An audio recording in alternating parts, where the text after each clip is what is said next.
अगर आप बाथरूम बनाने के लिए आप 3 लाख रुपए दे रहे हो तो ये जो सेक आईडी है, ये जो पीएमएवाई है, इसके लिए 1,30,000। ये तो हमारे लोगों के साथ धोखा है, ये तो हमारे लोगों के साथ नाइंसाफी। देखो असेंबली चल रही है, कौन सा मुद्दा उठाया? जिन लोगों ने गरीबों का वोट लिया, जिन लोगों ने मजलूमों का वोट लिया, वो क्यों नहीं इस टाइम गरीब और मजलूम की बात कर रहे हैं? आप देखिए कि हमारे लोग कर्जदार हो गए हैं। 1,30,000 में मकान नहीं बनता है। में तो यही होता था, अगर तुम्हारी किसी के साथ दुश्मनी है आप उसको बोलो मकान बनाने के लिए। जब वो मकान बनाएगा वो फाइनेंशियली वीक हो जाएगा। जब वो फाइनेंशियली वीक हो जाएगा तो मेरा कद और बढ़ जाए। वही सरकार भी कर रही है। आप देखिए 1,30,000 में मकान नहीं बनता है, नेवर एंड एवर, कभी नहीं बन सकता है। और जहां हमारे लोगों के साथ ये धोखा हो रहा है, इसलिए मेरी रिक्वेस्ट रहेगी सरकारों से, खास करके चीफ मिनिस्टर से, खास करके लीडर ऑफ ऑपोजिशन जो है उनसे मेरी रिक्वेस्ट रहेगी, वो मिनिस्ट्री ऑफ होम अफेयर से बात करें, वो प्रधानमंत्री से बात करें। हमारे टेलीविजन है, उनका क्या हाल है?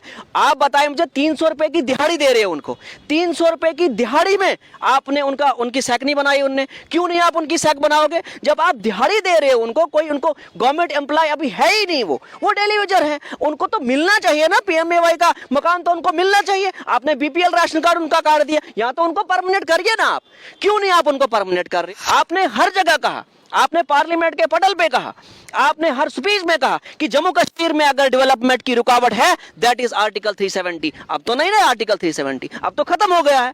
अब जो दूरियां थी वो तो हम मिल चुके हैं ना, पूरा ही हम मिल चुके हैं हम हिंदुस्तान के साथ। अब तो यहाँ पे डेवलपमेंट करनी चाहिए आपको। जब आपने पहले हर टाइम आपने कहा कि यहाँ की डेवलपमेंट की रुकावट जो है वो आर्टिकल 370 है, अब आर्टिकल 370 नहीं है, लेकिन अब क्यों नहीं आप डेवलपमेंट कर? जो लोग, जो एमएलएज कंस्ट्रक्टिव अपोजिशन की बात कर रहे हैं, जिन लोगों ने गरीबों और मजलूमों का वोट लिया है, वो बात नहीं कर रहे देसा कपरन रोड की। अगर देसा कपरन रोड बनेगा एक अल्टरनेटिव कश्मीर के लिए, और दूसरा डोडा जो है इकोनॉमिकली ग्रोथ हो जाएगा। कन्याकुमारी से लेके कश्मीर तक ट्रेन पहुंची, लेकिन हमारे चुनाव रीजन को इससे भी महरूम रखा जा रहा है।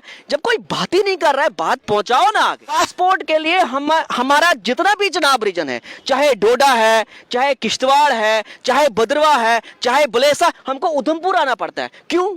क्या चुनाव रीजन नहीं पोटेंशियल रखता है कि वहां पासपोर्ट का ऑफिस खुलना चाहिए? खुलना चाहिए जनाब। लेकिन लीडर्स क्या करते हैं? लीडर्स वोट ले जाते हैं, उसके बाद इनको समझ में ही नहीं आता हमने कि कहां पे बात करनी है, किस लेवल पे बात करनी है, ये उस टाइम बात नहीं कर पाते हैं। सरकार का काम होता है कि वो हर खित्ते की बराबर डेवलपमेंट करे, और खास करके जो दूर दराज के इलाके हैं यहाँ तक गवर्नेंस जो है बड़ी कम देखने को मिलती है। लेकिन वहाँ के मुद्दों को उठाया कैसे जाए? लेकिन वहाँ पर भी ऐसे लोग होते हैं जो वहाँ के अपने लोगों के मुद्दे उठाते हैं। ऐसे ही व्यक्ति इस समय हमारे साथ हैं, सोशल एक्टिविस्ट हैं, फयाज मागरे हैं इनका नाम, और सोशल एक्टिविस्ट के तौर पर काम करते हैं और डोडा से बिलोंग करते हैं। और डोडा जैसे कि आप जानते ही हैं कि कितना दूर दराज और पहाड़ी इलाका है, और वहाँ पर जो गुर्बत है, वहाँ के लोगों का तक जो फैसिलिटी सरकार द्वारा जो नहीं पहुंच पाती है, उसको लेकर ये आवाज उठाते हैं। आपसे जानना चाहता हूं कि जिस तरह से, जिस इलाके से आप बिलोंग करते हैं, वहां के लोगों की मुश्किलें काफी हैं, गरीबी भी है, और वहां तक जो सरकारी स्कीमें हैं वो पहुंच नहीं पाती हैं। तो कैसे देखते हैं कि आम लोगों की जिंदगी वहां पर कैसी है? देखिए, जहां तक मैं देख रहा हूं, मैं पूरे डोडा डिस्ट्रिक्ट की बात करूंगा, इवन चनाब रीजन की बात करूंगा, और पूरे जम्मू कश्मीर की बात करूंगा। मतलब आप देखिए कि आवास प्लस एक योजना है, गवर्नमेंट ऑफ इंडिया की योजना है, स्पेशली प्रधानमंत्री की तरफ से योजना है। लेकिन उसमें क्या हो रहा है कि हमारे लोग जो उसमें कर्जदार हो गए। देखिए 1,30,000 जो अमाउंट दे रहे हैं, वो उस 1,30,000 में घर नहीं बनता है। एसबीएम के बाथरूम के लिए अगर ये 3 लाख रुपए देते हैं, उसके बाद पीएमएवाई के लिए 1,30,000, क्यों? ये हमारे गरीब लोगों के साथ नाइंसाफी। आप देखिए कि हमारा जो इलाका है, काफी दूर दराज इलाके में लोगों ने घर बनाना होता है। आप देखिए मटेरियल पहुंचाना होता है, आप देखिए रेता पहुंचाना होता है, बजरी पहुंचाना होता है, सीमेंट पहुंचाना होता है, जिसका इतना कैरेज लगता है, और मुनासिब नहीं है कि 1,30,000 में घर बने। और जिस चीज से हमारे लोग जो है कर्जदार हो गए, आप देखिए कि मैंने बहुत बार इसके लिए सरकार को बोला। अभी देखो असेंबली चल रही है, कौन सा मुद्दा उठाया? जिन लोगों ने गरीबों का वोट लिया, जिन लोगों ने मजलूमों का वोट लिया, वो क्यों नहीं इस टाइम गरीब और मजलूम की बात कर रहे हैं? आप देखिए कि हमारे लोग कर्जदार हो गए हैं, 1,30,000 में मकान नहीं बनता है। इसलिए मेरी रिक्वेस्ट रहेगी, जो जो असेंबली चल रही है, जो जो कंस्ट्रक्टिव डेवलपमेंट की बात करते हैं, जो जो अपोजिशन की बात करते हैं, जो सिटिंग एमएलएज है, कि आप असेंबली में ये बात उठाइए और चीफ मिनिस्टर जाके प्राइम मिनिस्टर से बात करेगा और इसका जो अमाउंट होना चाहिए मिनिमम 3 लाख रुपए होना चाहिए। अगर आप बाथरूम बनाने के लिए आप 3 लाख रुपए दे रहे हो तो ये जो सेक आईडी है, ये जो पीएमएवाई है, इसके लिए 1,30,000, ये तो हमारे लोगों के साथ धोखा है, ये तो हमारे लोगों के साथ नाइंसाफी है। जी मैं आपसे जानना चाहूंगा कि जिस तरह से पीएमएवाई के तहत गरीब लोगों को जो घर दिए जाते हैं, तो वहां की सिचुएशन के हिसाब से जिस तरह की वहां कंडीशंस हैं, तो कंस्ट्रक्शन काफी ज्यादा महंगी पड़ती होगी। हम लोगों को साथ में अपनी इस स्कीम का फायदा लेने में किस तरह की दिक्कतों का सामना करना पड़ता है? देखिए, मैंने आपको कहा, जब भी पीएमएवाई का मकान किसी को मिलता है, वो कोई दिन नहीं है जिस दिन मुझे फोन नहीं आता कि हमें बैंक से कर्जा निकाल के दे दो, हमें लोन निकाल के दे दो, हमें कर्जा निकाल के दे दो। हमारे लोग जो हैं वो कर्जे के नीचे डूब चुके हैं। बुजुर्ग क्या करते थे हमारे बुजुर्ग टाइम में? तो यही होता था, अगर तुम्हारी किसी के साथ दुश्मनी है, आप उसको बोलो मकान बनाने के लिए। जब वो मकान बनाएगा, वो फाइनेंशियली वीक हो जाएगा। जब वो फाइनेंशियली वीक हो जाएगा तो मेरा कद और बढ़ जाए। वही सरकार भी कर रही है। आप देखिए, 1,30,000 में मकान नहीं बनता है, नेवर एंड एवर, कभी नहीं बन सकता है। और जहां हमारे लोगों के साथ ये धोखा हो रहा है, इसलिए मेरी रिक्वेस्ट रहेगी सरकारों से, खास करके चीफ मिनिस्टर से, खास करके लीडर ऑफ अपोजिशन जो है, उनसे मेरी रिक्वेस्ट रहेगी, वो मिनिस्ट्री ऑफ होम अफेयर से बात करें, वो प्रधानमंत्री से बात करें और इसमें मिनिमम जो अमाउंट होना चाहिए, कम से कम 3 लाख रुपए होने। उसके बाद देखिए, हमारे टेलीविजन है, उनका क्या हाल है? आप बताएं मुझे, 300 रुपए की दिहाड़ी दे रहे हो उनको। 300 रुपए की दिहाड़ी में आपने उनकी सैक नहीं बनाई। उनने क्यों नहीं आप उनकी सैक बनाओगे? जब आप दिहाड़ी दे रहे हो उनको, उनको गवर्नमेंट एम्प्लॉय अभी है ही नहीं, वो टेलीविजन है, उनको तो मिलना चाहिए ना। पीएमएवाई का मकान तो उनको मिलना चाहिए। आपने बीपीएल राशन कार्ड उनका काट दिया, या तो उनको परमानेंट करिए ना। आप क्यों नहीं आप उनको परमानेंट कर रहे हो? आप देखिए, हमारे एसपीओ, लद्दाख में हमारा एसपीओ है, उसकी 40,000 रुपए मंथली सैलरी है, और आप हमारे एसपीओ देखिए यहाँ, उसका वही टेलीविजन वाला सिस्टम।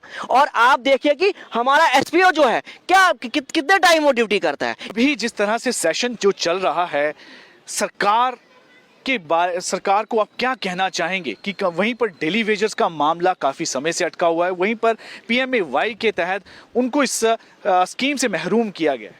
देखिए, मेरी सरकार से यही रिक्वेस्ट रहेगी, या तो उनको परमानेंट कर दो, आपको परमानेंट करना चाहिए। आप देखिए कि जब लद्दाख में हमारा एसपीओ जो है वो 40,000 रुपए सैलरी ले रहा है, यहां क्यों नहीं? अब ठीक है, आप उसको परमानेंट भी नहीं कर रहे हो, जो फैसिलिटीज हैं आप सेक आईडी बनाओ ना उनको, आप बीपीएल राशन कार्ड दे दो उनको, क्यों नहीं दे रहे हो आप? ये गलत है, ये नाइंसाफी हमारे डेली यूजर के साथ है, हमारे एसपीओ के साथ है। मेरी रिक्वेस्ट रहेगी उमर अब्दुल्ला साहब से और मुल्क के प्रधानमंत्री से कि देखा जाना चाहिए। आपने हर जगह कहा, आपने पार्लियामेंट के पटल पे कहा, आपने हर स्पीच में कहा कि जम्मू कश्मीर में अगर डेवलपमेंट की रुकावट है, दैट इज आर्टिकल 370। अब तो नहीं रहे आर्टिकल 370, अब तो खत्म हो गया है। अब जो दूरियां थी वो तो हम मिल चुके हैं ना, पूरा ही हम मिल चुके हैं हम हिंदुस्तान के साथ। अब तो यहाँ पे डेवलपमेंट करनी चाहिए आपको। जब आपने पहले हर टाइम आपने कहा कि यहाँ की डेवलपमेंट की रुकावट जो है वो आर्टिकल 370 है, अब आर्टिकल 370 नहीं है, लेकिन अब क्यों नहीं आप डेवलपमेंट कर रहे हो? आप देखिए कि हमारा देसा कपरन रोड बहुत बड़ी डिमांड है हमारी, और अल्टरनेटिव आप देखिए, जब भी हम कश्मीर में जाते हैं, आप देखिए कि रास्ता बंद रहता है, बानिहाल में बंद रहता है, रामबन में बंद रहता है, जिससे हमारे लोगों को काफी दिक्कत का सामना करना पड़ता है। अल्टरनेटिव अगर देसा कपरन रोड बनेगा, किसी ने असेंबली में यह क्वेश्चन नहीं उठाया। हम सुन रहे थे, हम देख रहे हैं कि जो लोग, जो एमएलएज कंस्ट्रक्टिव अपोजिशन की बात कर रहे हैं, जिन लोगों ने गरीबों और मजलूमों का वोट लिया है, वो बात नहीं कर रहे देसा कपरन रोड की। अगर देसा कपरन रोड बनेगा एक अल्टरनेटिव कश्मीर के लिए, और दूसरा डोडा जो है इकोनॉमिकली ग्रोथ हो जाएगा। और चिनाब रीजन की डिमांड है कि देसा कपरन रोड बनना चाहिए। और आप देखिए, कन्याकुमारी से लेके कश्मीर तक ट्रेन पहुंची, लेकिन हमारे चिनाब रीजन को इससे भी महरूम रखा जा रहा है। जब कोई बात ही नहीं कर रहा है, बात पहुंचाओ ना आगे। अब बात नहीं पहुंच रही है, देश के प्रधानमंत्री के पास बात नहीं पहुंच रही है, देश के होम मिनिस्टर के पास बात नहीं पहुंचे। आप बात पहुंचाओगे, क्यों नहीं डेवलपमेंट होगी? सरकारें बनती किस लिए है? कोई कमिश्नर सेक्रेटरी हो, चीफ मिनिस्टर हो, प्राइम मिनिस्टर हो, ये सब पब्लिक के लिए है। अगर कोई बात पहुंचाएगा उन पे, डेफिनेटली काम हो जाएगा। उसके बाद आप देखिए, पासपोर्ट के लिए हमारा जितना भी चिनाब रीजन है, चाहे डोडा है, चाहे किश्तवाड़ है, चाहे भद्रवा है, चाहे बलेसा, हमको उधमपुर आना पड़ता है। क्यों? क्या चुनाव रीजन नहीं पोटेंशियल रखता है कि वहां पासपोर्ट का ऑफिस खुलना चाहिए?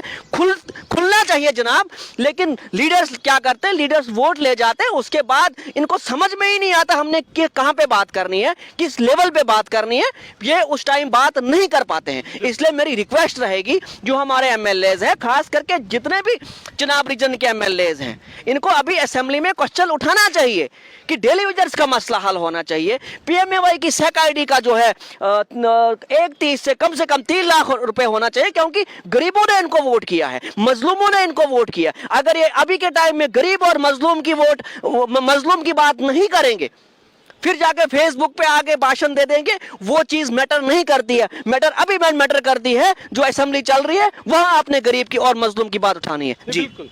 सरकार ने कश्मीर तक तो रेल पहुंचा दी और कश्मीर की डेवलपमेंट के लिए हर तरह के काम किए जा रहे हैं, लेकिन जम्मू खित्ते का सबसे महत्वपूर्ण हिस्सा चेनाब रीजन जो है, वहां पर अभी तक डेवलपमेंट के वैसे काम नहीं किए गए हैं और आम जनता भी काफी परेशान है।